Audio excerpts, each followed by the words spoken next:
Welcome back and thank you for staying with us here on India Today. Prime Minister Narendra Modi and US President Joe Biden are going to be meeting today. This is going to happen virtually amidst the Russia-Ukraine war. As India has carved its own diplomatic path amidst the conflict, as you already know, maintaining that neutrality stance, the United Nations, the United States is going to be trying hard to get India on board with its sanctioned Russia plan. The White House has also confirmed that President Biden will be urging Prime Minister Modi to take a hard line against Russia's Ukraine invasion. The meeting is, however, unlikely to change India's stance on the Ukraine war. The government has now reiterated that we stand for peace and our national interest is our priority. Remember, the US has been trying to pile on pressure on India, but it's failed so far to yield any outcome, as India has been absolutely resolute in its diplomatic policy on Russia. The Modi-Biden virtual meeting is coming days after Russian Foreign Minister Sergei Lavrov visited India. The virtual meeting is scheduled at 8:30 p.m. Indian Standard Time and will be followed by the crucial 2+2 dialogue.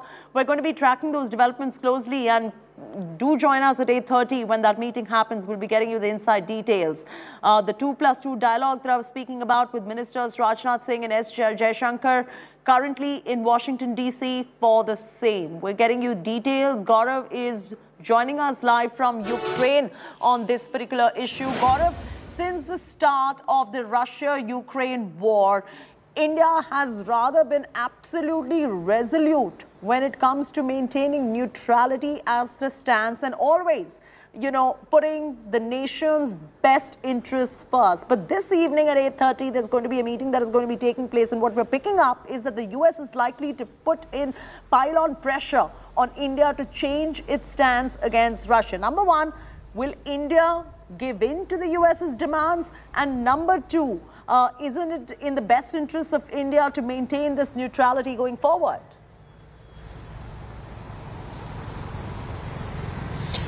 So you're absolutely right. There is tremendous American pressure on India to adopt a harder line on Russia's attacks on Ukraine. Russia, of course, continues to call it a special military operation and not an all-out war. And commentary from Russia very clearly says if it was an all-out war, then British Prime Minister Boris Johnson and European Union chief would not have been able to travel to Kiev and roam around the streets of Kiev in the manner in which Boris Johnson did. Or the EU president, went to Bucha along with others. So they're saying that it's a very specialized operation that's restricted to certain areas of Ukraine, even though multiple parts of the country have been in the line of Russian fire. So yes, there is pressure on India to take a harder line, point one. Point two, there is also pressure on India not to move forward on a rupee-ruble agreement and take additional oil from Russia, even though, India has repeatedly pointed out European double standards. Europe has taken more energy, more oil, more gas from Russia after the 24th of February operations in Ukraine, but there's pressure on India not to do so.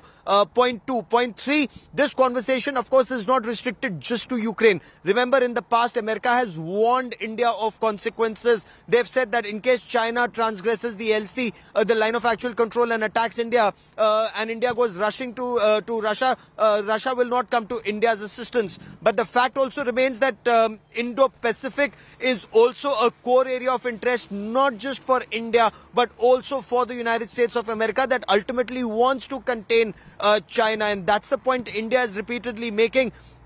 The threat in Indo-Pacific is not Russia. That threat remains China to civilized global order. And that is where Quad, they may call India's position shaky, Joe Biden may, but the fact remains Australia appreciates India's stance better, as does Japan, because they are closer to China than the United States of America in terms of threat appreciation and proximity to the threat. So very clearly there will be intense lobbying from the American side and perhaps an intense pushback from the Indian side on India's neutrality. 11 times at the United Nations, India has abstained, at the same time calling for an independent investigation into the Bucha massacre, saying Russia cannot be condemned, no country can be condemned without investigation. Absolutely. So there are two possible outcomes from this particular meeting. One is that India continues to maintain its neutrality and not given to the American pressure, or then agree partly to the American pressure. But in that particular latter case, what are the consequences for India diplomatically and globally?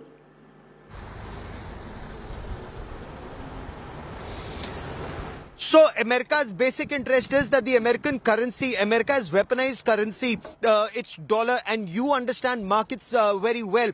America wouldn't want a rupee-ruble agreement to take place, or India to take oil from Russia on a rupee-ruble agreement, or even increase that. They're not even very comfortable with Russia and China talking about the yuan or the RMB ruble agreement, because that way Russia to an extent would be insulated. Russia is feeling the pressure, but Russia is also mounting counter pressure on Western countries. Also, the point that India is repeatedly making, Chaiti, is that these sanctions have not been imposed by the United Nations. What is the sanctity of sanctions that are imposed by a specific block of nations and not the United Nations? These are sanctions that are imposed by the United States of America and by the North Atlantic Treaty Organization countries. And despite these sanctions, Europe continues to take oil from oil and gas from Russia. And when they don't, then the pressure actually mounts on economies like Germany and several other economies in Europe, who say that they may think about reducing, and they will reduce, but over long term, because their economies will collapse. So India is also, telling the West, look at your own situation, look at our situation, do not pontificate to India, and let India do what is in India's national interest. What are consequences? Well, America has been trying to tell India not to move forward on military hardware acquisition from Russia, which India has been doing to a large extent because it suits our systems. For example, the S-400 systems. Remember, these S-300, an earlier version of the missile defense shield, has played a very crucial role in protecting Ukraine from Russian fighter jets and incoming missiles. India is buying the S-400 systems, a much better upgraded system worth 39,000 crore rupees. Now, America is not keen on India moving forward with more such defense hardware, but India risks, and India continues to say that such agreements came before CAATSA, the American agreement, American Act on Sanctions again to protect American interests. So India is saying we will go ahead with military hardware because there's nothing better and cheaper that's available anywhere else in the world. So why should India buy more expensive stuff from elsewhere when they're getting equally good, if not better, stuff from Russia at cheaper and more convenient to India's economy rates?